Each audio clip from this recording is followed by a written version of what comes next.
People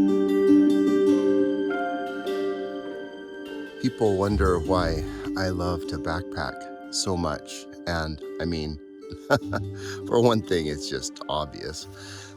But even though it's so beautiful, why would you give up a nice warm bed, a hot shower, a meal, and a good restaurant to throw on a heavy backpack and fight your way up a difficult trail and fight bugs? I mean, who wouldn't love the beauty? But for me, it's not so much about the beauty as it is about the honesty. Nature is just so honest, so real, and I think that's what I love about it more than anything. Everything in my daily life feels so made up, so man-made, from jobs to cars and houses and religion and politics, airports, traffic. Out here, I just killed a mosquito. Everything is just so real. Today we have to climb that pass right up there. It's called, and that's going to be quite the climb. But I love it because it's so honest. It's so, what you see is what you get.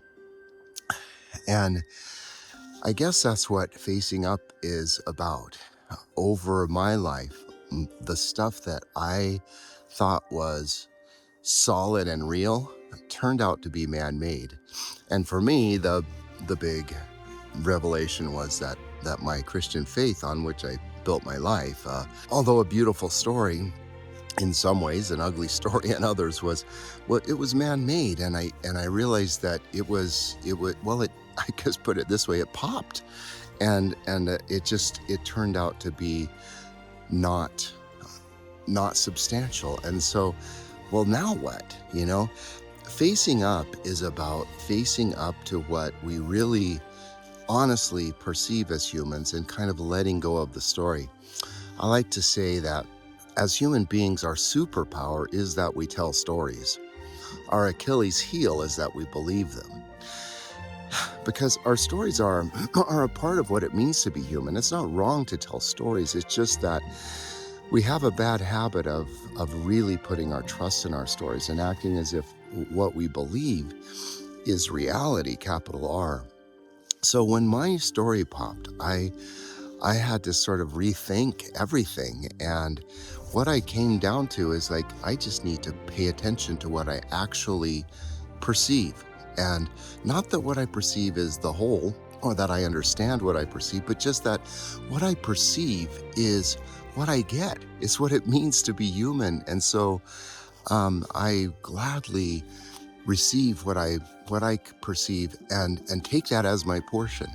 And so what happened when I went through this horrible time of losing my faith is that I learned, well, first I just began to draw a map. I call it a map, but it's just a description of what I perceived. And over time it took shape, and then I found a way to live on that map that I call the three movements. The first one is wonder and adventure.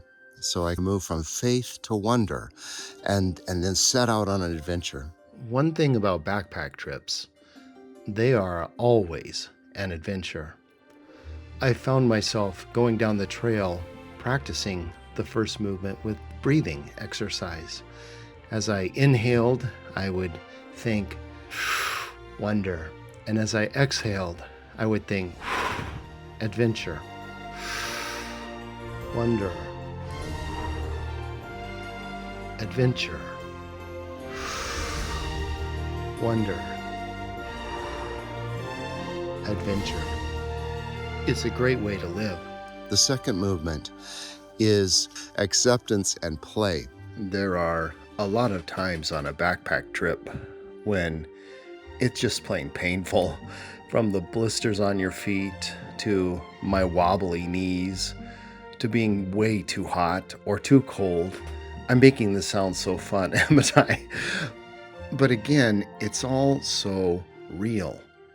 In the face of life's pains and difficulties and challenges, I can fall into despair, but I don't have to.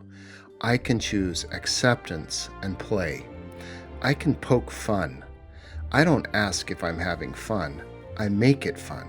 And so, as I was going down the trail and feeling the pain, I just leaned in again to the breathing. Inhale, acceptance. Exhale, play. Acceptance, play. And again, this isn't just backpacking, it's life. And the third movement, the hardest one of all, no question about it, compassion and kindness. And the bubble that burst was the idea that there's something out there, that really has me at the center, that thinks I'm the most important thing, or has, is out there in it for me. And what I discovered is that every person, everything is in it for themselves. And at first you're like, wait a minute, we're supposed to be kind and unselfish and all of that. But when you think about that, it doesn't even make sense. How can a self be unselfish? And that's why I like these mosquitoes buzzing around my head. I don't like them, but at least they're honest. They're not pretending to be anything that they're not. It sounds so cynical, but it's just real. When you're in the wilderness, you cannot deny that you are not just a hunter. You are hunted. You are on the menu. And it's not just mosquitoes. As the mountain goats were closing in on us, it's hard not to look at those sharp horns and think, I wonder how I would do if one of those things really came after me. On this trip, there is even a murderer on the loose. The point is that we're all in the same boat. And so the shift is away from love and hate. I love some things and hate others, to compassion for all things, everyone and everybody. It's not like I'm above it all. I'm just like everything and everyone else. I choose compassion, not because I am better, but because it is. It feels wonderful to open my heart to the world and embrace it, even if it's trying to eat me.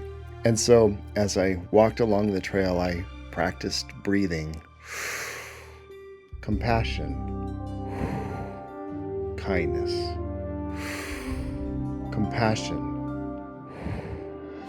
kindness.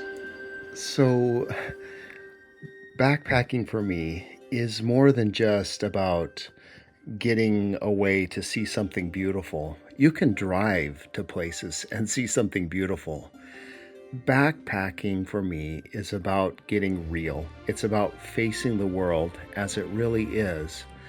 And in the face of the fact that I am lost in this world, I choose wonder and adventure.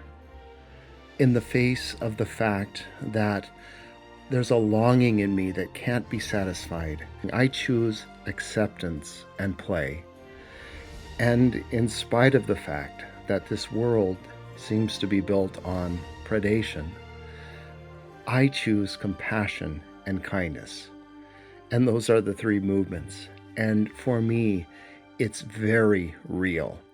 And it's why I love to backpack.